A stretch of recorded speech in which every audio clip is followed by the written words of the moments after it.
there is a group known as the Atheist Agenda at the University of Texas, San Antonio.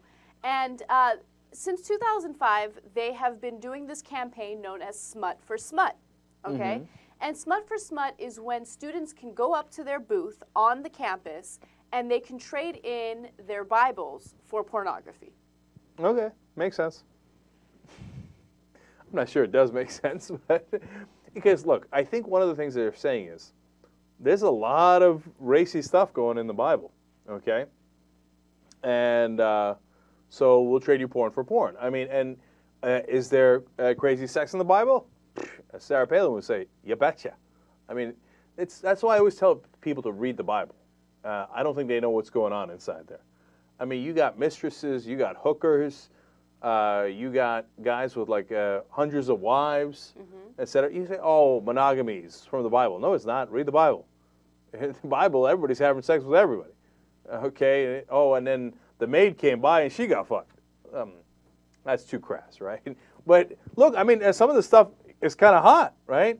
Oh, your wife was having trouble conceiving, so then you took her sister, right? But that wasn't enough. Then you took her maid. And then you took the sister's maid. And then they were swapping and swingers and stuff.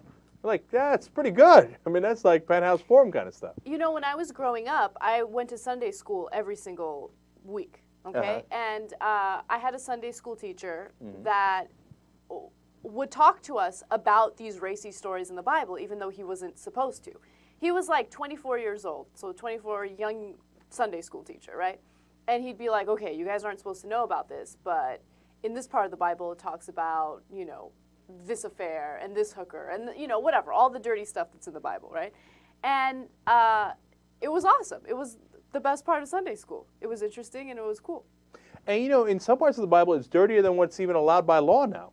Because, you know, you can't rape, you can't show that in porn, right? But in the Bible, there's rape all over the place. And, you know, in Sodom and Gomorrah, in order to protect the angel, I believe it was Lot. He's like, there was an angry crowd out front. And he's like, oh, why don't you just rape my daughters? So he gives them the daughters to rape. Okay. I mean, it's. And some people believe in the literal interpretation of the Bible. So let's go stone whales and let's give our daughters up for rape. It's okay. And look, for a lot of religious people in this country, we love you, and most people don't take it literally. They don't really think you should give an angry crowd your daughter to rape. It's in the Bible. Doesn't mean that you should, you know, that everybody's going to say, oh, okay, yeah, since it's in there, we should do that. In fact, only the loony fundamentalists believe that, although there are a lot of them, right, that are like that. Now, having said that, of course, people are really mad about this, and they say, how dare you call the Bible porn, how dare you, blah, blah, blah. But they're very offended by this whole thing. But on the other hand, the atheists, they don't believe it, so it's part of how they make their point about the Bible. So we've been talking about this for the last couple of days. How is an atheist supposed to present his point of view without causing offense to religious people who are, you know, see this as part of their identity, and they say, how dare you tell me what's in the Bible? But all I'm doing is telling you what's in it, right? And they're like, you're a heathen.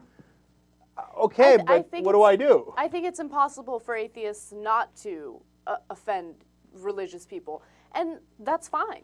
I mean, that's part of, you know, our freedom of speech. That's part of the First Amendment. You get to express what you believe. You get to express your ideas. Some people are not going to like it, but that's just too bad. You are allowed to have your own opinions.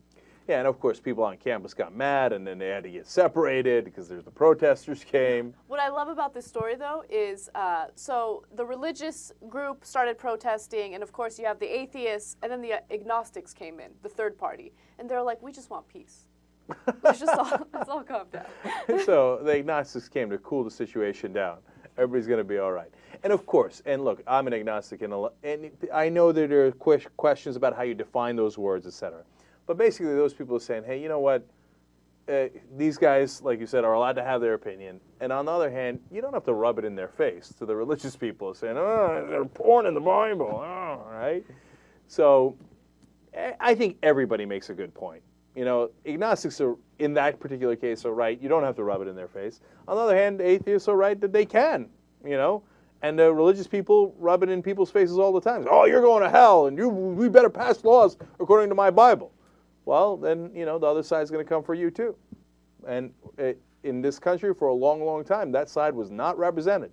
It is now, and that makes people uncomfortable. But I think, as Anna pretty much said right there, sad day for you. It's a free country.